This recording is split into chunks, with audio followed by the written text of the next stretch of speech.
Bojo, Wabananongo Kwandas Nakaz, Wabazashi and Dodem, Anishinaabe Kwandao, Batchawana and Donjaba Niso Madewian. Bojo, Anin, my name is Sarain Fox, and I'm from Batchawana First Nation.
I think reclamation is the idea that everything you know, everything you are searching for is already inside you. And so once you trust that, then when you go and seek it from your elders, you're not relying on your elders to give you everything. You're also trusting that your ancestors have placed that in your blood. So reclamation for me is trusting that you are Indigenous enough to belong in your community and to pick up all of the things that have been taken.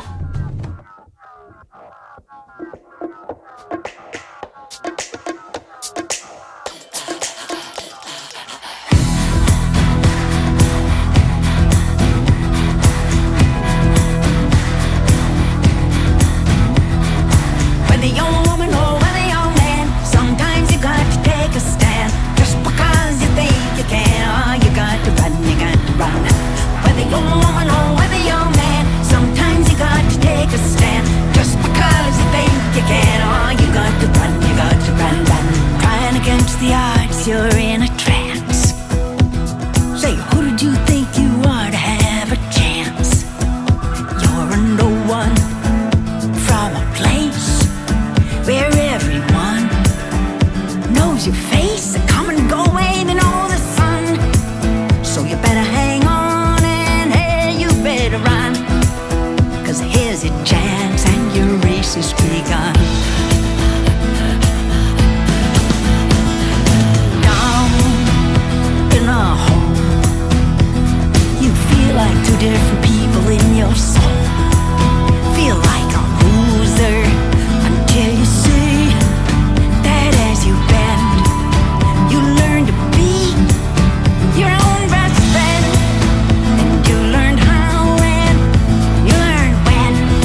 She wrapped a dark cloaked arm around my shoulder and ushered me away.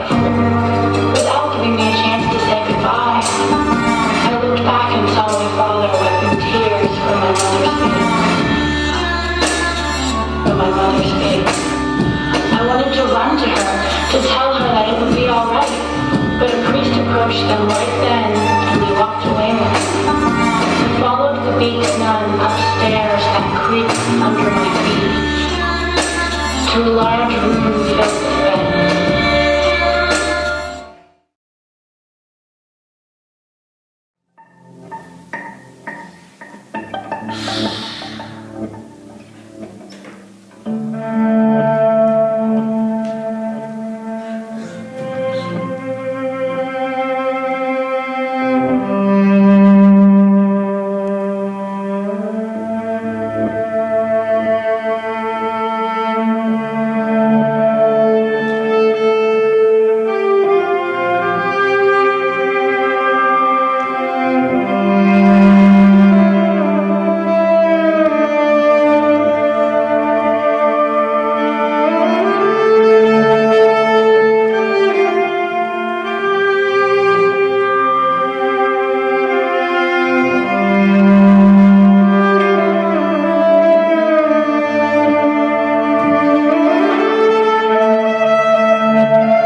happier, but I'm stuck here in the dark. The moon is getting brighter while I'm getting higher than the midnight stars. And I like to be alone. Got my sister on the phone, and she's the only one who understands. Oh, don't be fooled by my hard exterior. My heart is gold and my blood is pure. I'm sorry if I look unfamiliar when you know me from somewhere but you're not sure. Sitting in my room, tonight's a crescent moon, thinking of screwing with my lungs. We only live one life, who knows what happens when we die. Anyways, it won't be long. Don't be fooled by my hard exterior. My heart is gold and my blood is pure. I'm sorry if I look unfamiliar. You know me from somewhere but you're not sure. And I am so sick and tired of cleaning up other people's mess. And I just wanna take a little break because I am so exhausted. Don't be fooled by my hard exterior. My heart is gold and my blood is pure. I'm sorry if I look unfamiliar. You know me from somewhere but you're not sure.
You host a show called Rise, and you know firsthand what it is for. Is there just 100?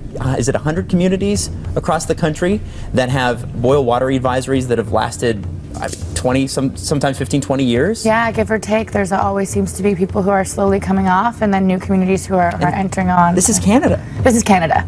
And this has been going on for way too long. And the Trudeau government has promised to end all boil water advisories in the next 5 years, and that was one of the things that we were really hoping to hold him to when we did this.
We're joined by the two filmmakers who are responsible for the series. Sarain Fox is with us. She is an Anishinaabe artist, activist, and host of this film series called Rise on Viceland. So why don't we start off, Sarain Fox, with the first piece that you did, the first of the documentaries. The first piece being Oak Flat. So that was our very first episode that we went out on, and it was very interesting because the Oak Flat movement actually became a lead-in for many other issues, but what we saw there was a land grab. And explain, give us the context of what happened with Oak Flat in Arizona. Yeah, so basically Oak Flat is actually just outside of the San Carlos Apache Reservation, so it's actually considered federal land or parkland, but for the Apache people, that's where they believe is one of their most sacred places. It's where they do their coming of age ceremony. So at the very last minute, there was a rider put in to the NDAA, the National Defense Act, and they put it in with only an hour before it went to be passed.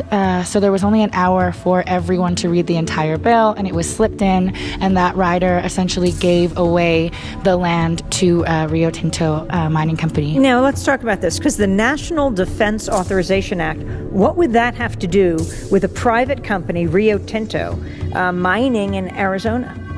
So basically it has to do with copper. So as soon as you get into copper, you're talking about resources to be used for defense, bullets. So it's very important for the United States to have these storeholds of copper so that they have the ability to make arms. And what happens to the Apaches who live there? Well, the Apaches are basically left to deal with the aftermath. They were not told that this was happening, and when they were notified, it was far too late to have any ability to do anything. So the Apache people were an afterthought for this decision.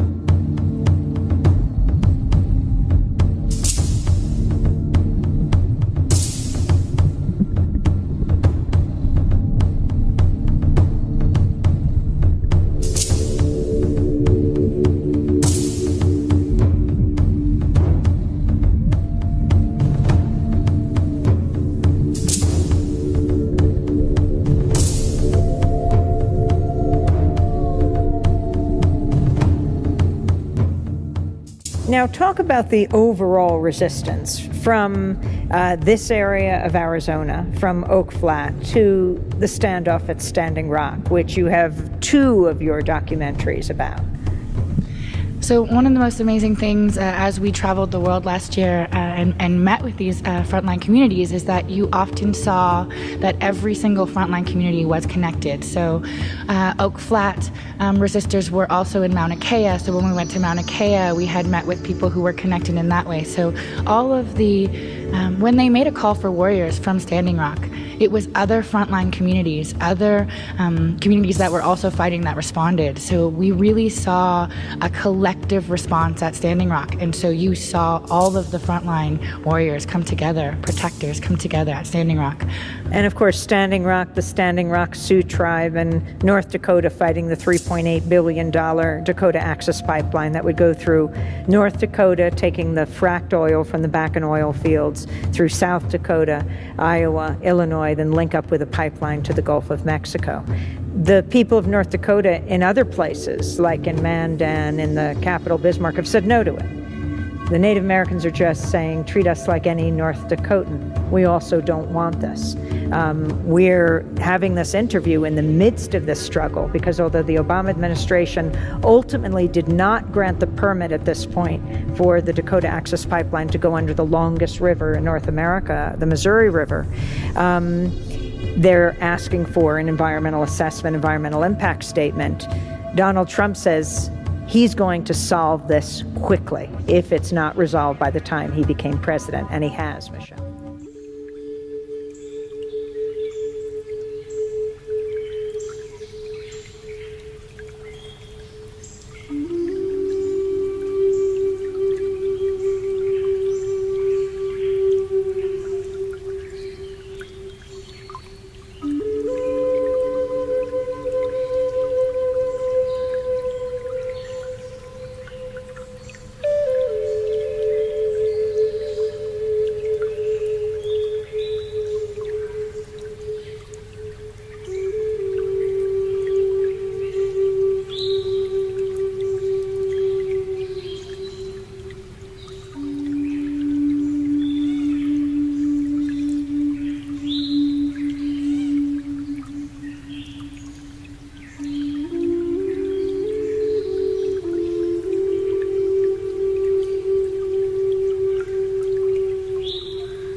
Sarain Fox, where is your family from?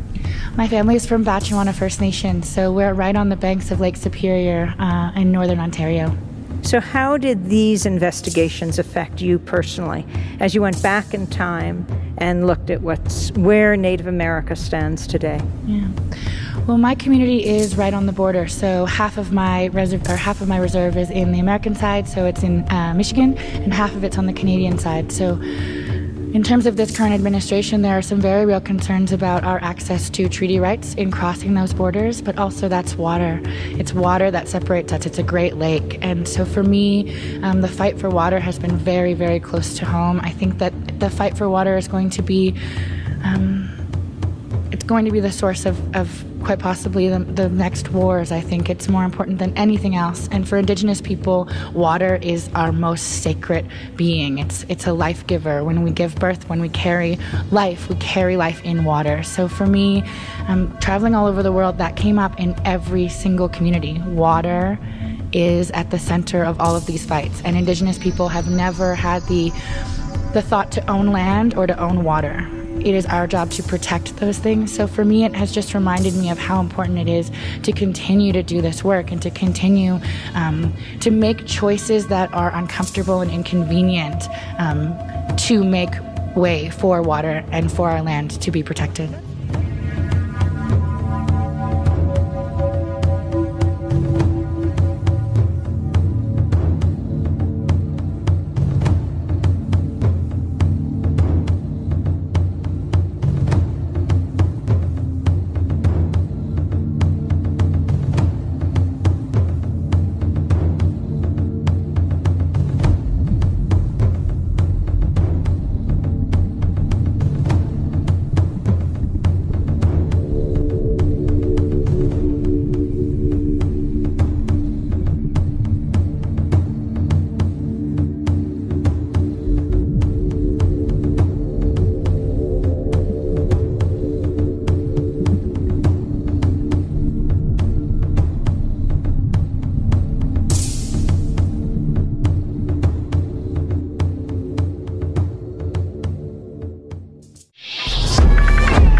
You did a documentary on youth suicide, Indigenous youth suicide, called Cut Off, for Vice? For Vice. So I actually was just I was the host of a documentary that Viceland produced called Cut Off. It was last spring that we went in, and it actually was not only about suicide, it was also about water. And I thought it was very interesting that those two became connected, but we asked Justin Trudeau if he would join us in a First Nations community. That's the Canadian Prime Minister. And so we flew him into a remote community, and he did join us for an entire day on Shoal Lake 40, and we allowed the opportunity for the community to talk directly to him. So we delivered water door to door. He got to see the way that the infrastructure is affected there. So Prime Minister Justin Trudeau visited Shoal Lake 40, a First Nations community 2 hours away from Winnipeg, and Trudeau received a private tour of the community, and that experience was documented for a Vice special called Cut Off, which premieres Sunday. Now, joining us to discuss the whole situation in Shoal Lake is Canada and other Indigenous communities, because it's a lot more than just Shoal Lake, is Vice host Sarain Carson-Fox. Thank you so much for coming in. You know what's mind-blowing about a place like Shoal Lake is that it is only 2 hours away from Winnipeg. It supplies Winnipeg with water, if right from the lake. Absolutely correct. Yep. And it's We are the tribe that they cannot see. We are the Halusa Nation. We have been called the Indians. We have been called Native American. We have been called hostile. We have been called pagan. We have been called militant. Just basic human rights like access to clean water, access to proper schooling. well, there's no school past, what is it, grade 8? Grade 8, yeah. So you have to leave and go to Kenora or Winnipeg to go to school? Yeah. And if you imagine being like 13 or 14 years old and having to leave your family and go to high school at that age is, That's a lot, especially you're at your most uncomfortable stage in your entire life, and then you got to leave home. Yeah, I mean, especially if you look like even in Cutoff, a lot of the main themes that come up is residential school and the effects that has had on these people. And I think that having to leave for school once again just, falls into that same systemic, way that we've been treating Indigenous people for a long, long time now. There's a picture on your Instagram account that I saw last night when I was looking, doing some research for this. And what I found interesting about this picture is the look on your face and Prime Minister Trudeau's face. What are you telling him in this picture? Yeah, that's a great photo. That's actually right before he took off from a day and the day in the community. And I said to him, thank you so much for your visit, but I will be watching very closely to see that you keep these promises that you've made to the community. Sure.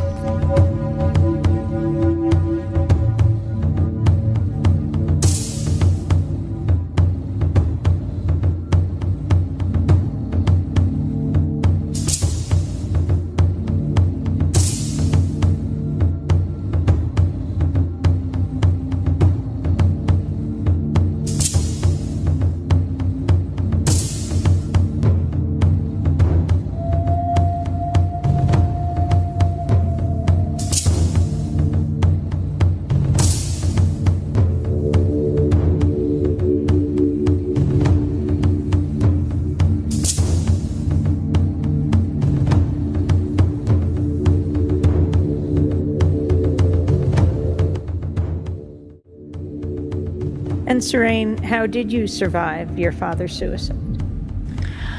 Well, I have an incredible mother who has been working frontline communities, and she's a therapist and a healer.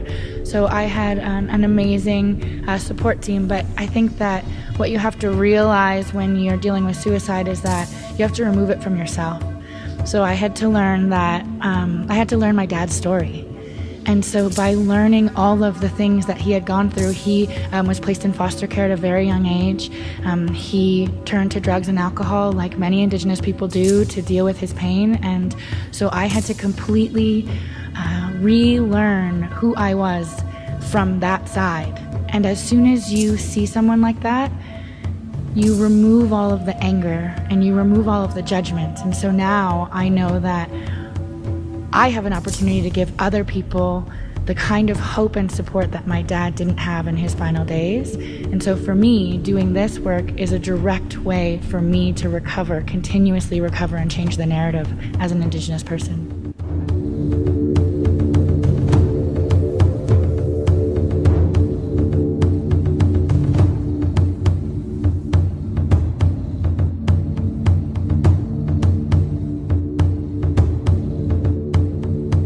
And why the youth in particular committing suicide? So we looked at youth suicide in Cross Lake, which is also a remote community.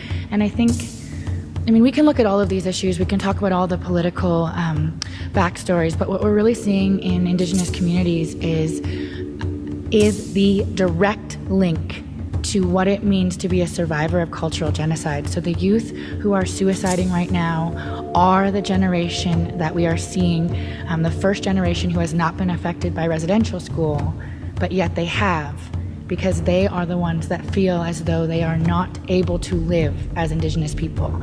And so they always say it takes 3 generations to commit genocide, and that's that 3rd generation. And explain what you mean by residential school. Residential schools were schools that the government used to forcibly remove children from their homes and to assimilate them into what they called society.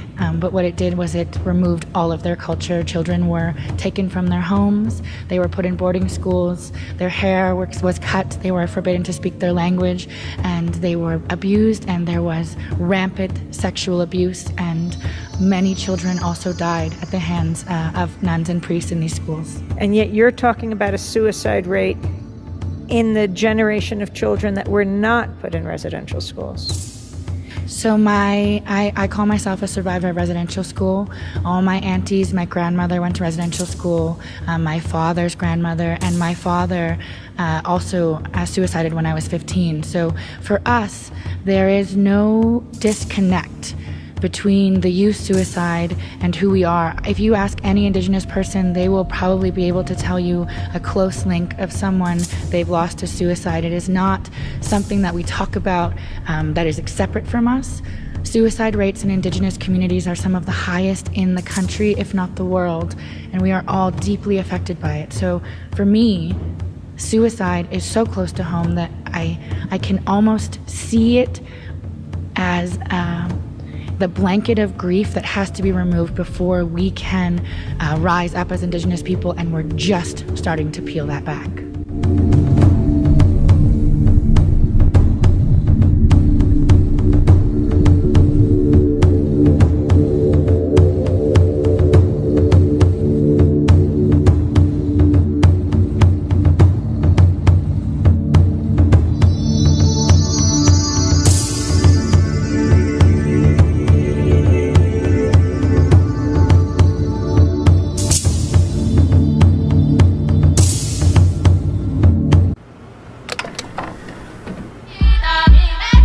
How are you? Back with you on Off the Hook Radio. It's DJ Buddha Blaze.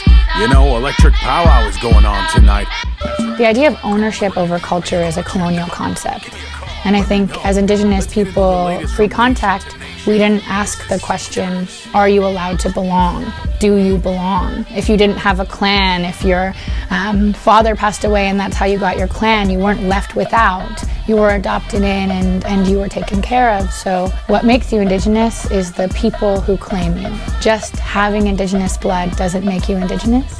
I think seeking out your people, seeking out your community, seeking out your own truth, that makes you Indigenous. So whether it's 1% or 100%, if you choose to belong and to seek out the community and they accept you, then your blood doesn't mean anything to me.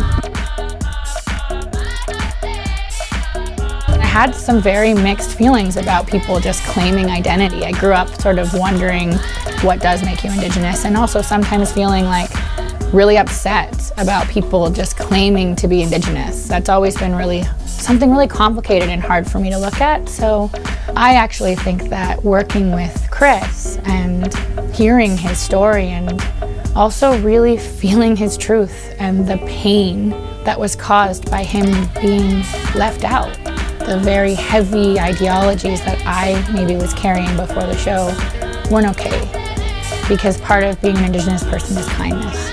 And so if I hold on to these beliefs that are unkind and that hurt people, then how am I actually accessing my own Indigenous knowledge?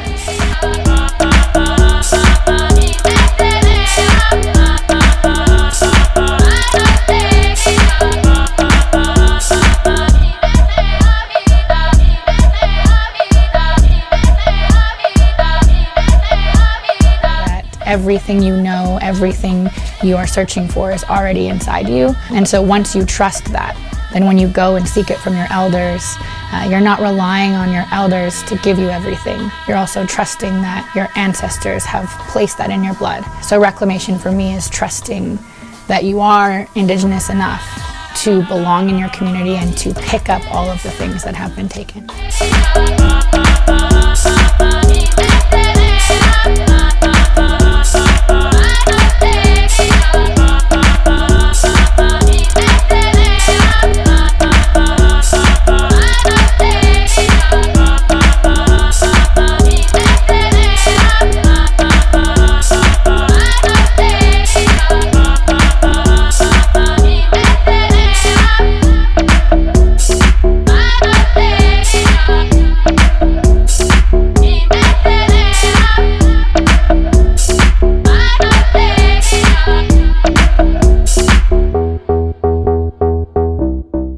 Part of my learning from Future History has been about not blaming. I cannot blame everything that happened and everything that's happening in my communities on settlers, on white people. We all have to take responsibility for our relationships, for our thoughts, for the way we engage with the government, for the way that we engage with each other.